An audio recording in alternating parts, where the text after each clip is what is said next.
Hello friends. जैसा कि हमने आपको पिछले वीडियो में आईपीसी के दो सेक्शन के इम्पॉर्टेंट केसेस के बारे में बात किया था, धारा 53 और धारा 76 के बारे में। आज हम बात करेंगे धारा 84 और उसके इम्पॉर्टेंट केसेस के बारे में डिटेल से। तो धारा 84 क्या कहता है?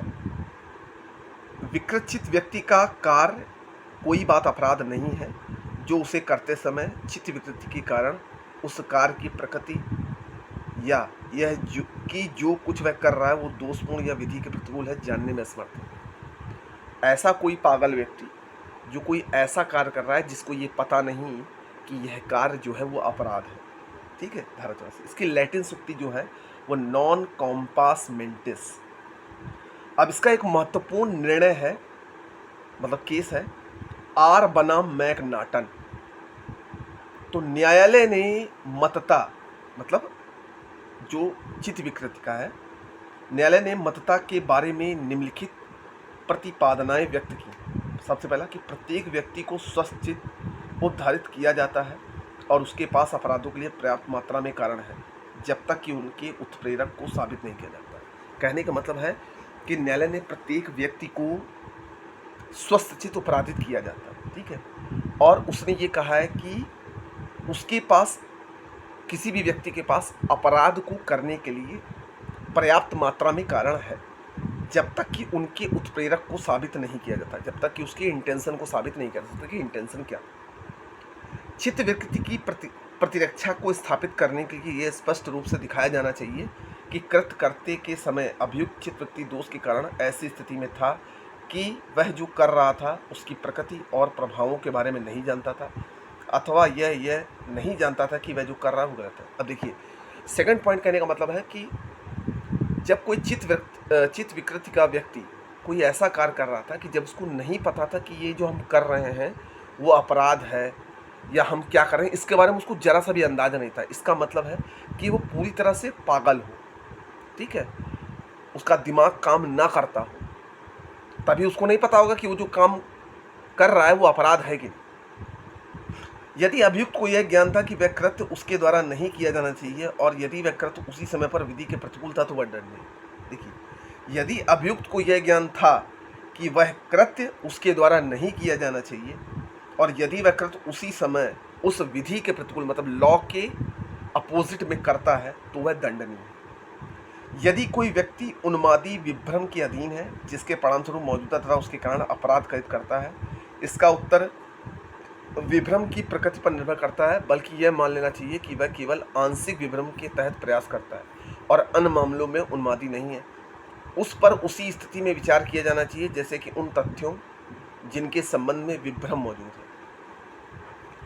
मान लीजिए ऐसा कोई व्यक्ति जो भ्रम में है और ऐसा कोई कार्य करता है, तो ये मान लेना चाहिए कि वह आंशिक रूप से विभ्रम।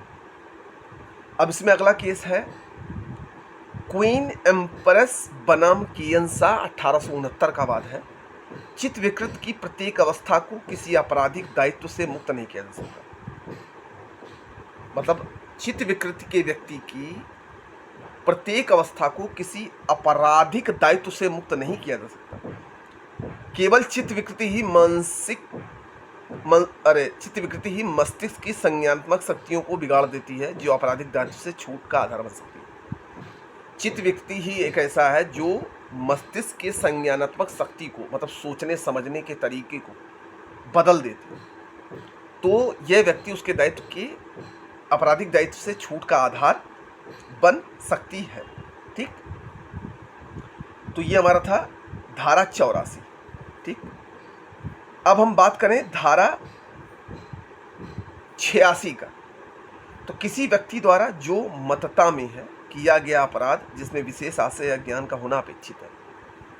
अब धारा 86 जो है वो मतता का सिद्धांत है, मतलब कोई नशे में अगर कोई अपराध करता है जिसमें विशेष ज्ञान, जिसमें विशेष इंटेंशन या ज्ञान होना अपेक्षित है, कम है, तो वासुदेव बनाम पेप्सू स्टेट में यह बोला गया, जहां तक ज्ञान का प्रश्न है मत व्यक्ति को उसी ज्ञान से युक्त माना जाए जिससे कि एक समान प्रज्ञा वाला व्यक्ति युक्त होता है, किंतु जहां तक इंटेंशन का क्वेश्चन है इसका निर्धारण मामले की सामान्य परिस्थितियों से, मतता की मात्रा मतलब शराब की क्वांटिटी से या किसी भी नशे की क्वांटिटी से उचित स्थान देते हुए किया जाना चाहिए।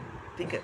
अब वासुदेवनम पेप्सू राज्य में माननीय न्यायाधीश ने कहा कि जहां तक ज्ञान का प्रश्न है कि मत व्यक्ति को उसी ज्ञान से युक्त माना जाए जिससे कि नॉर्मल व्यक्ति होता है, लेकिन कृत करते समय, वो अपराध करते समय उस व्यक्ति ने कितनी क्वांटिटी में वो नशा किया था, शराब पी थी या कोई और भी किसी प्रकार का नशा किया था, जिससे उसके मस्तिष्क की बुद्धि आक्षेपित हो चुकी थी, उसको नहीं पता था कि वो क्या कर रहा है, तो ये चीज़ इस पर निर्भर करती है। ठीक।